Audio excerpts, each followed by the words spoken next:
సింహాచలం శ్రీ వరాహలక్ష్మి నరసింహస్వామి దేవస్థానంలో జూలై 9వ తేదీన జరిగే గిరి ప్రదక్షిణను విజయవంతం చేయాలని ఈవో వేంద్ర త్రినాథరావు పిలుపునిచ్చారు.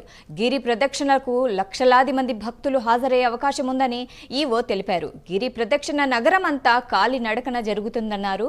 సింహాచలం దేవస్థానంలో భక్తుల కోసం కొండ చుట్టూ స్టాల్స్ ఏర్పాటు చేసే విధంగా చర్యలు తీసుకోవాలని ఆలయ ఈవో తెలిపారు. పారిశుద్ధ్యానికి సంబంధించి జీవీఎంసీ సహకారం తీసుకుంటున్నామన్నారు.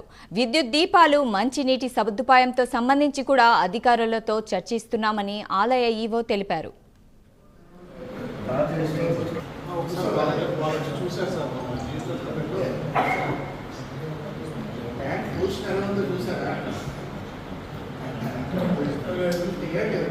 చూడండి.